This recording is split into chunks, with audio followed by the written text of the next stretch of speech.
அதிகாரம் 40.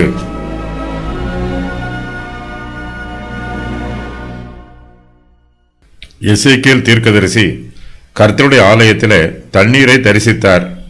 எசேக்கியேல் இங்கு சொல்லுகிற தீர்க்க தரிசனம் அந்த தீர்க்க தரிசனத்தோடு ஒத்திருக்கிறது.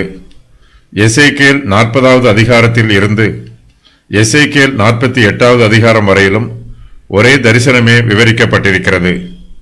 எசேக்கியேல் தீர்க்க தரிசன புஸ்தகத்தில் இந்த அதிகாரங்களில் எழுதப்பட்டிருக்கிற வேத வசனங்கள் புரிந்து கொள்வதற்கு மிகவும் கடினமாய் இருக்கிறது. ஏராளமான வேத பண்டிதர்கள் இந்த வசனங்களுக்கு விளக்கம் சொல்லுகிறார்கள். பழங்காலத்திலும் தற்காலத்திலும் எசேக்கியேலின் தரிசனத்திற்கு அநேகர் விரிவுரைகளை எழுதியிருக்கிறார்கள். எசேக்கியேல் சொல்லுகிற தீர்க்க தரிசன வார்த்தைகள் புரிந்து கொள்வதற்கு கடினமாக இருந்தாலும் அதை நாம் ஜெபத்தோடும் பயபக்தியோடும் தியானிக்க வேண்டும். கர்த்தருடைய சமூகத்தில் மிகுந்த மனத்தாழ்மையோடு வேத வாக்கியங்களை ஆராய்ந்து பார்க்க வேண்டும். பரிசுத்த ஆவியானவர் நமக்கு வேத வாக்கியங்களில் மறைந்திருக்கிற ரகசியங்களை வெளிப்படுத்தி காண்பிப்பார்.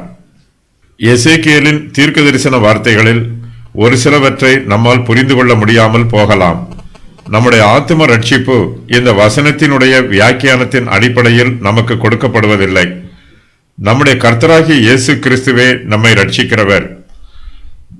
வேத வசனங்களை தியானிப்பதன் மூலமாக கர்த்தருடைய கிருபைகளையும் அவருடைய இரக்கங்களையும் அவருடைய மகிமையையும் மகத்துவத்தையும் நம்மால் அதிகமாய் விளங்கிக் கொள்ள முடியும். எசேக்கியேல் மகிமையான தேவாலயத்தை தரிசிக்கிறார். கர்த்தர் தம்முடைய பரிசுத்த ஆலயத்தில் வாசம் பண்ணுகிறார். தேவாலயத்தின் ஆசாரியர்கள் ஊழியம் செய்ய வேண்டும்.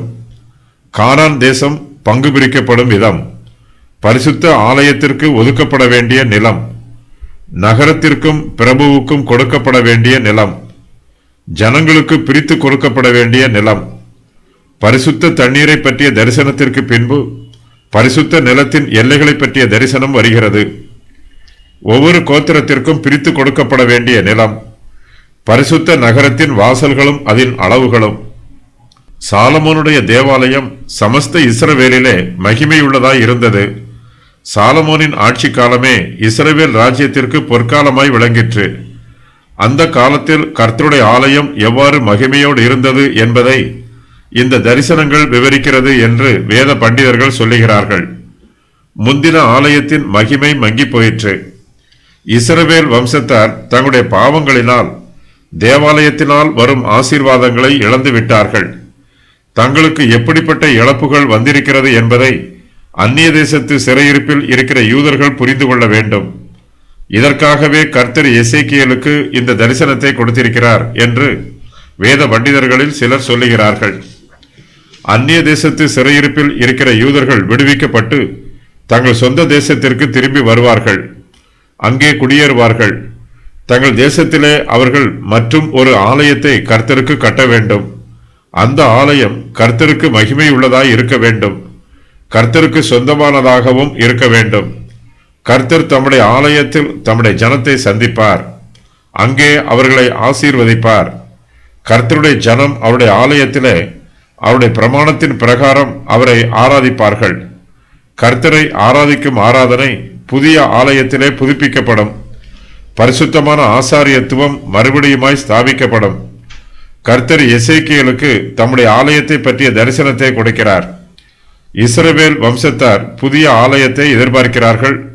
அவர்கள் அதைவிட அதிகமாய் மேசியாவின் வருகையை எதிர்பார்க்க வேண்டும். தீர்க்க தரிசனங்களில் மேசியாவுக்கு தாவீது என்னும் பெயர் கொடுக்கப்பட்டிருக்கிறது. எசேக்கியேல் கர்த்தருடைய ஆலயத்தை தரிசிக்கிறார். ஆலயத்தின் கட்டிடம் பெரிதாகவும் விஸ்தாரமாகவும் இருக்கிறது. எசேக்கியேலுக்கு ஆலயத்தின் அளவுகள் எல்லாம் வெளிப்படுத்தப்படுகிறது.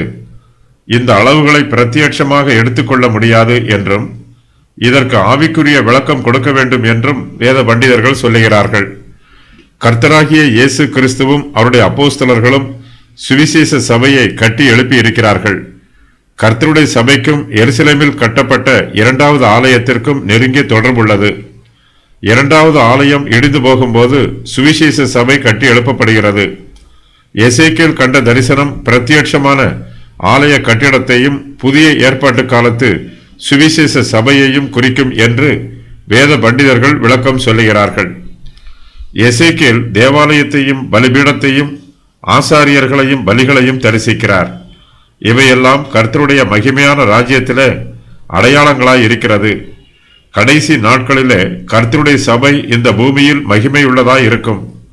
எசேக்கியேல் தன்னுடைய தரிசனத்தில் பார்த்த தேவாலயத்தின் மகிமையைப் போல சுவிசேஷ சபையினுடைய மகிமையும் இருக்கும். தேவாலயத்தையும் நகரத்தையும் பற்றிய பொதுவான தரிசனம், ஆலயத்தினுடைய பொதுவான விவரம், ஆலயத்திற்கு புறம்பே சுற்றிலும் இருக்கிற மதில், கிழக்கு முக வாசல், வடதிசைக்கு எதிரான வாசல், தென் திசைக்கு எதிரான வாசல், அறைகளும் தூண் ஆதாரங்களும், பீடங்கள், சங்கீதக்காரரின் அறை, ஆலய மண்டபம்,